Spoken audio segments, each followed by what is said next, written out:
Hello students, आज हम करने जा रहे हैं चैप्टर 3 लेक्चर 6 इलेक्ट्रोकेमिस्ट्री में फ्यूल सेल्स और करोजन के बारे में डिटेल में स्टडी करेंगे। सबसे पहले हम यहाँ स्टडी करें फ्यूल सेल्स, जो कि काफ़ी इंपॉर्टेंट टॉपिक है कि फ्यूल सेल्स क्या होते हैं। ये क्या होते हैं? These are voltaic cells. ये भी एक तरह से वोल्टेइक सेल्स ही होते हैं। In which the reactants are fed continuously to the electrode, जिसमें जो रिएक्टेंट्स है वो कंटिन्यूसली फेड किए जाते हैं इलेक्ट्रोड में। These are designed to convert the energy from the combustion of fuel। ये क्यों बनाए जाते हैं? ये इसलिए बनाए जाते हैं ताकि जो हमें फ्यूल से एनर्जी मिलती है उसको हम डायरेक्टली इलेक्ट्रिकल एनर्जी में कन्वर्ट कर सकें। इसमें हमारे फ्यूल्स मेनली जो यूज़ करते हैं वो हम हाइड्रोजन, कार्बन मोनोऑक्साइड या मीथेन का यूज़ करते हैं। इसमें एग्जांपल हमारे पास आता है हाइड्रोजन ऑक्सीजन फ्यूल सेल का, जो कॉमनली हम यूज़ करते हैं। इसकी अरेंजमेंट आपको दिख रही होगी किस तरह की अरेंजमेंट होती है। इसमें आप देख रहे होंगे एनोड की तरफ हाइड्रोजन गैस के इनपुट के लिए इनलेट बना है, और जो कैथोड है उसकी तरफ ऑक्सीजन के लिए, और बीच सेंटर में वाटर निकलने के लिए आउटलेट है ऊपर की तरफ। और बीच में यहाँ एक्वा सेलेक्टर जो वो शायद हम यहाँ सोडियम क्लोराइड वगैरह या सल्फर डाइऑक्साइड वगैरह का यूज़ करते हैं। तो इस सेल में क्या होता है, in this cell hydrogen and oxygen जो उनको कंटिन्यूसली जो बबल किया जाता है, किसके थ्रू बबल किया जाता है? उन जो पॉइंट्स हैं, इनलेट पॉइंट हैं, उनके थ्रू बबल किया जाता है इलेक्ट्रोड में। और इलेक्ट्रोड में यहाँ क्या होता है, concentrated aqueous sodium hydroxide present होता है। तो जो डिफ्यूज़न होता है, डिफ्यूज़न रेट होता है गैसेस का सेल में, उसको यहाँ केयरफुली रेगुलेट किया जाता है। केयरफुली रेगुलेट इसलिए किया जाता है ताकि जो ये सेल है फ्यूल सेल, इससे हमें मैक्सिमम एफिशिएंसी को गेन करें, इसकी क्षमता जो है उसको ज़्यादा से ज़्यादा यूज़ किया जा सके। इन द एनोड कंपार्टमेंट, अगर एनोड कंपार्टमेंट की बात करें तो वहाँ हाइड्रोजन की ऑक्सीडेशन होती है, भाई जो ऑक्सीजन है वो कैथोड कंपार्टमेंट में उसकी रिडक्शन होती है। तो अगर नेट रिएक्शन की बात करें, जब हाइड्रोजन और ऑक्सीजन बर्न करेंगे और वाटर बनाएंगे तो जो रिएक्शन है वो इस तरह से टेक प्लेस करती है। अगर एनोड की बात करें तो एनोड में हाइड्रोजन है, तो H2 गैसेस फेज में जब 2OH नेगेटिव एक्वस के साथ कंबाइन करता है, क्योंकि हाइड्रोक्साइड आयन है NaOH कंबाइन करेगा तो वो वाटर बनाएगा 2 मॉलिक्यूल, और साथ में 2 इलेक्ट्रॉन निकलेंगे। उसी तरह से अगर कैथोड की बात करें, वहाँ ऑक्सीजन होगा, जब वो वाटर के साथ रिएक्ट करेगा वहाँ एडिशन ऑफ इलेक्ट्रॉन होगा 4, तो बनेगा 4OH नेगेटिव। अब अगर हमें ओवरऑल रिएक्शन लिखनी है तो इनको बैलेंस करना पड़ेगा, जिसको बैलेंस करने के लिए हमने क्या किया, जो एनोड है उसको 2 से मल्टीप्लाई कर दिया। अगर देखो आप ओवरऑल रिएक्शन की बात करें तो अगर ऊपर वाली रिएक्शन को हम 2 से मल्टीप्लाई करते तो हमारे पास है 2H2, वो एज इट इज़ आ गया। यहाँ आपको दिख रहा होगा ऊपर 2OH नेगेटिव है, वो 4 हो गए, 2 से मल्टीप्लाई भी किया तो नीचे भी 4OH नेगेटिव है, जबकि दूसरी तरफ है वो माइनस हो जाएगा, ख़त्म हो जाएगी term.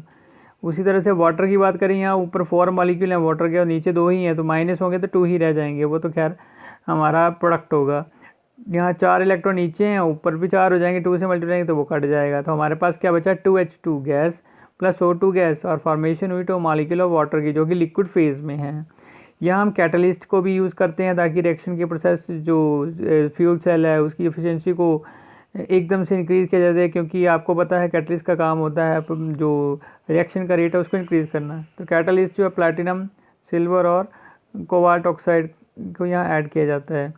This cell runs continuously, ये सेल जो है वो कंटिन्यूसली रन करते हैं as long as the reactants are, जब तक ये रिएक्टेंट को हम ऐड करते रहेंगे तो सेल जो वो कंटिन्यूसली काम करता रहेगा।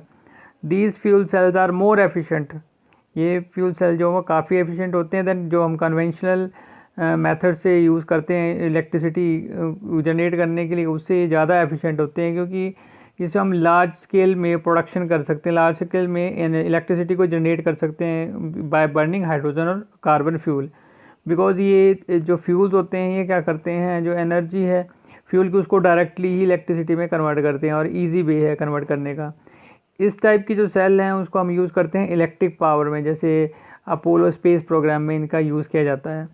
अगर हम बात करें इसके बाद हमारा नेक्स्ट टॉपिक जो आता है करोजन। तो करोजन आपने लोअर क्लासेस में पढ़ रखा होगा कि slow heating up of metal when it comes in contact of air and atmospheric जो भी है कंडीशंस हैं उनके एक्सपोजर में आता है, तो क्या होता है, मेटल जो है उसकी लेयर जो एक ख़त्म होना शुरू हो जाती है, उसको बोलते हैं करोजन। तो it is a process of eating away of metal when expose to atmosphere surrounding it, इसके आसपास का जो एटमॉस्फेयर है सराउंडिंग उसके उसको एक्सपोज करेंगे तो ये प्रोसेस स्टार्ट होती है। मैनी मेटल जब हम उसको एक्सपोज करते हैं एटमॉस्फेयर में तो वो क्या करते हैं, एयर और वाटर जो एनवायरनमेंट का उसके साथ रिएक्ट करके एक अनडिज़ायरेबल सा कंपाउंड बनाते हैं, उसके सरफेस पर एक लेयर सी बना देते हैं। तो इन केस ऑफ आयरन दी, इस जो आयरन का केस उसमें हम कोरोजन को रस्टिंग के नाम से जाते हैं। और आपको पता है आयरन में रस्टिंग जो है उसका कलर कैसा होता है, रेड और ऑरेंज कॉटिंग जो है वो फॉर्म होना शुरू हो जाती है आयरन के सरफेस के ऊपर जब उसको हम एयर और मॉइस्चर के कंटेक्ट में लेके आते हैं, जिसको हम बोलते हैं रस्ट।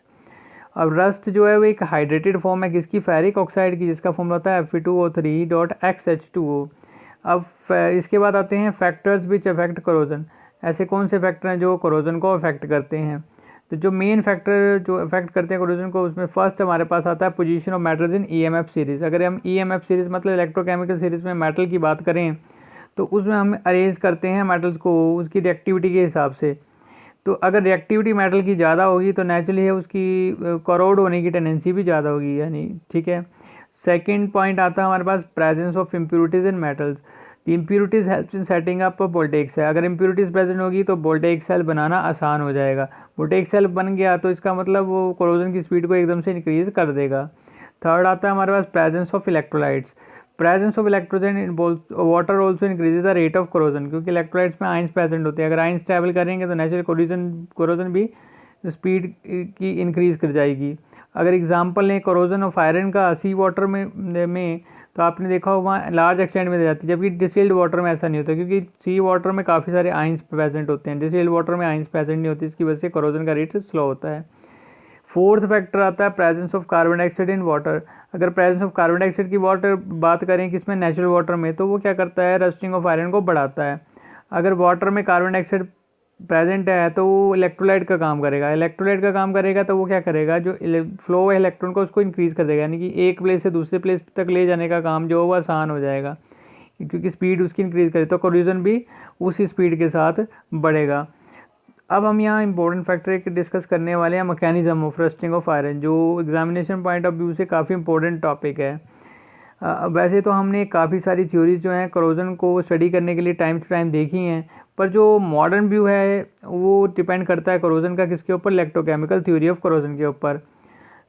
तो this theory is described below by taking example. हमने एग्जांपल यहाँ लिया रस्टिंग ऑफ आयरन का, जिसमें हमने देखा है कि the formation of rust on the surface of iron वो कुछ एक स्टेप्स है उसके थ्रू प्रोसीड करता है। जैसे एक सेल काम करता है उसी तरह से ये काम करता है। यहाँ भी दो लेयर जो रीजन होते हैं, एक एनोडिक रीजन होता है और एक कैथोडिक रीजन।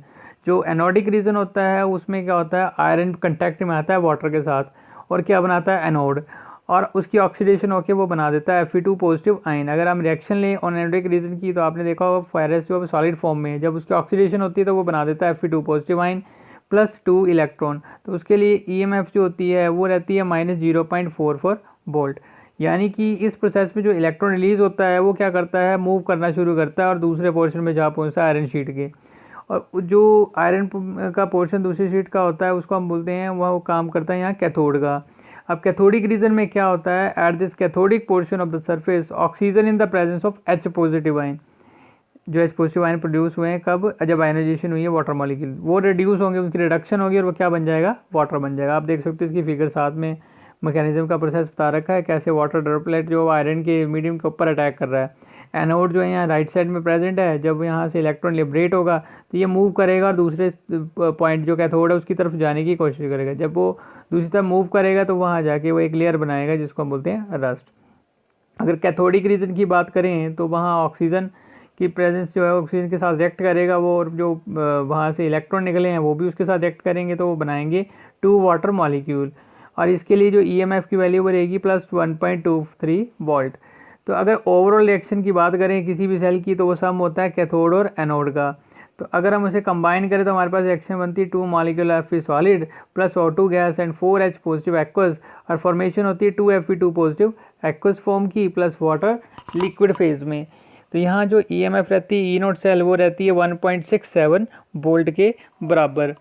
अगर हम Fe2 पॉजिटिव आयन जो हैं उसको हम मूव करवाएं किसके थ्रू, वाटर के आयरन शीट के सरफेस के ऊपर, तो जो प्रेजेंस होती है वहाँ, क्योंकि इलेक्ट्रोलाइट भी तो होंगे, जहाँ इलेक्ट्रोलाइट जो है सोडियम क्लोराइड हो गया, सल्फर डाइऑक्साइड, कार्बन डाइऑक्साइड का यूज़ किया जाता है जो कि वाटर में प्रेजेंट होते हैं। वो क्या करते हैं, हेल्प करते हैं, किस में हेल्प करते हैं, करंट को मूव करवाने में। करंट को मूव करवाना कहाँ से, लोकल सेल से। लोकल सेल से मतलब जो सरफेस होगा आयरन के उसके ऊपर मूव करवाने में हेल्प करते हैं।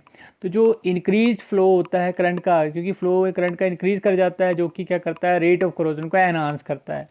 यानी कि जो Fe2 पॉजिटिव आइंस प्रोड्यूस होते हैं उनकी फर्दर ऑक्सीडेशन हो जाती है उस एटमॉस्फेरिक ऑक्सीजन से, और वो क्या बना देते हैं, Fe3 पॉजिटिव आयन बनाते हैं, यानी कि वो हाइड्रेटेड आयरन 3 ऑक्साइड बना देते हैं, जिसका हम फॉर्मूला लिख सकते हैं Fe2O3.XH2O। तो जो हाइड्रेटेड फेरिक ऑक्साइड होता है उसी को तो हम रस्ट बोलते हैं। तो यहाँ फर्दर रिएक्शन कैसे होती है, जब 4Fe2 पॉजिटिव एक्कोसाइन जो है वो ऑक्सीजन के साथ द्वारा अटैक में आते हैं और वाटर के साथ, तो वो बनाते हैं फेरिक ऑक्साइड Fe2O3, और साथ में 8H पॉजिटिव आयन भी निकलते हैं। तो जब ये फेरिक ऑक्साइड वाटर के साथ रिएक्ट करता है एक्स मॉलिक्यूल, तो वो बनाता है Fe2O3.XH2, जिसको हम बोलते हैं रस्ट।